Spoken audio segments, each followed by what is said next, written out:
Chapter की शुरुआत में ही हमें नीलाई की पिछली लाइफ में लेके जाते हैं, जहाँ पर लुपाओ नीलाई को कहता है कि क्या तुम्हें पता है जाओ निंजा स्कूल वापस आ गई है और उसे अपनी ब्रॉन्ज रैंक क्लास में डाल दिया है। नीलाई कंफ्यूजन में होता है और कहता है जाओ निंजर, ये तो वही है ना जो हमारी क्लास में हुआ करती थी। उसने तो स्कूल छोड़ दिया था जब वो 1 स्टार ब्रॉन्ज रैंक तक पहुंच गई थी 3 साल पहले। वो 2 साल से बीमार थी और उसकी कल्टीवेशन भी बहुत गिर गई थी उस दौरान। मैंने तो सुना था कि वो अभी भी बीमार है, मुझे तो लगा नहीं था कि वो फिर से कल्टीवेशन स्टार्ट कर पाएगी। लुपाओ कहता है शायद वो सही में बहुत स्ट्रांग है। नीला हंसते हुए कहता है उसे, हाँ शायद ये किस्मत ही है जो एक खूबसूरत हसीना अपनी क्लास में आई है। लुपाओ ये सुन कहता है उसे, तू पागल है क्या? उसकी शादी शेनफी जो सेक्रेट फैमिली से है उससे होने वाली है।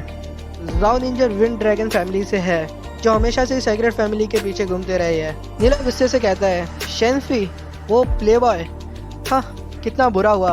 ये सुन लुपाओ कहता है उसे, तुम अपने बारे में सोचो, ड्यूजी तो सिल्वर रैंक क्लास में भी चला गया। नीला गुस्से से कहता है उसे, तू भी तो मेरे साथ ब्रॉन्ज क्लास में ही है। फिर हमें प्रेजेंट में ले आते हैं जहाँ नीला जाओ निंजर को देख सोच रहा होता है कि वो इतनी रात को भी अपनी सोल फोर्स की ट्रेनिंग कर रही है, कितनी मेहनती है। शायद वो इसी वजह से बीमार पड़ गई थी मेरी पिछली लाइफ में। फिर नीला कहता है, हाँ क्योंकि मुझे पता है इस बारे में, तो मैं ऐसे ही नहीं छोड़ सकता इसे। अगर वो ऐसे ही कल्टीवेट करती रही तो उसकी हालत और भी बुरी हो जाएगी। तभी नीलाई झाड़ियों से बाहर आता है। ये देख निंजर अपना इंटरस्पाशियल रिंग से एक नाइफ निकाल लेती है और कहती है कौन है। फिर वो देखती है ये तो नीलाई है और अपना हथियार नीचे कर देती है। नीलाई ये देख कहता है मुझे तो बस बात करनी थी, क्या तुम अपना हथियार नीचे कर सकती हो? ये सुन निंजर कहती है, तुम तो नीलाई हो ना मेरी क्लास से, तुम यहाँ क्या कर रहे हो? तुम क्या कर रही हो यहाँ आधी रात में? निंजर बताती है कि वो अपनी सोल फोर्स कल्टीवेट कर रही थी, लेकिन वो कहती है तुम क्या कर रहे हो? नीला हंसते हुए कहता है मैं तो बस यहाँ टहल रहा था। निंजर ये सुन कहती है झूठ मत बोलो, तुम्हें क्या लगता है मुझे नहीं पता कि तुम लोग हॉर्न शिप का हंट कर रहे हो? नीला हंसता है और कहता है अच्छा तुम्हें पता है। फिर वो सोचता है जब इसे पता था तो इसने ऐसा सवाल क्यों पूछा, क्या सारी लड़कियां इतनी बड़ी मुसीबत होती है? ये सोच उसे येजुन याद आती है और वो हंसना शुरू कर देता है। तभी निंजर मुड़ती है और कहती है मैं कल्टीवेट करने जा रही हूँ। तो नीला निंजर को ऊपर से नीचे देखने लगता है और कहता है मैं बस निकलता हूँ अभी। निंजर यदि गुस्से में सोचती है मुझे घूर रहा है, कितना बदतमीज है ये। नीला निंजर के लोअर पार्ट को देखता है और कुछ सोचता है। निंजर तभी गुस्से से कहती है तुम गए नहीं अभी तक? नीला सोचता है और फिर कहता है जब भी रात होती है तब तुम्हारे पैर जलने लग जाते होंगे जैसे कि उनमें आग लग गई है ना? ये सुन निंजर को शौक लगता है और पूछती है तुम्हें कैसे पता? नीला कहता है मुझे तो ये भी पता है, हालांकि तुम्हारे पैर जल रहे हैं लेकिन तुम्हारी पूरी बॉडी में कोल्ड है। जब आधी रात होती है तब तुम्हें ऐसा फील होता है कि तुम एक बक्से में डाल दी गई हो जिसमें बहुत ही ठंडा पानी है।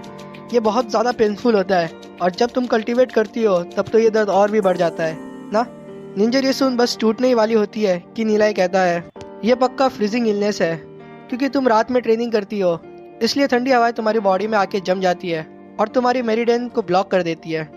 अगर तुम ऐसे ही कल्टीवेट करती रही तो तुम ब्रॉन्ज रैंक तक तो पहुंच जाओगी, लेकिन तुम बहुत बीमार हो जाओगी या तुम्हारी बॉडी एक्सप्लोड हो जाएगी।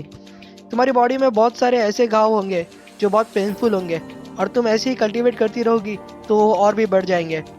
ये सुन निंजर दर्द में कहती है इतनी मेहनत के बाद जब मैं 1 स्टार ब्रॉन्ज रैंक तक पहुंचने ही वाली हूँ, अपनी किस्मत को हाथ में ले शेनफी जैसे को मेरे साथ शादी करने ना दूँ, और तुम कह रहे हो कि मैं बीमार पड़ जाऊंगी और मैं मर सकती हूँ? निंजर की आंखों में आंसू आ जाते हैं और वो कहती है तुम्हें जब पता है मुझे क्या बीमारी है, उसका इलाज क्या होगा वो भी तुम्हें पता होगा ना? तुम मेरी मदद कर सकते हो? निंजर रोते हुए कहती है। ये सुन नीलाई सोचता है और कहता है freezing illness Holi orchid institute की बुक में कहा जाता है कि उसे ट्रीट तो किया जा सकता है। निंजर कहती है सच में? तो क्या इसे ट्रीट करना है इसे? नीलाई कहता है तुम्हें एक स्पेशल गाइडिंग मेथड यूज़ करना पड़ेगा मसाज करने के लिए अपने मेरिडियन को। तुम्हारे घावों को ट्रीट करने के लिए तुम्हें मेडिसिन लेनी होगी जो गोल्डन थ्रेड ग्रास और हेमिंगली ग्रास से बनती है। तुम्हारी जो कंडीशन है उससे तुम 1 महीने में सही हो जाओगी।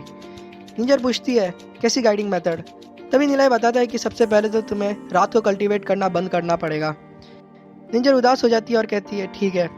नीलाई कहता है तुम्हारी कल्टीवेशन टेक्निक दिखाओ मुझे। निंजर ये सुन कंफ्यूज हो जाती है, लेकिन वो सोचती है नीलाई मुझसे झूठ थोड़ी ना बोलेगा, और वो उसे अपनी कल्टीवेशन टेक्निक दे देती है। जब वो स्क्रोल उसको देती है तब उसका हाथ उससे टच हो जाता है और वो शर्मा जाती है।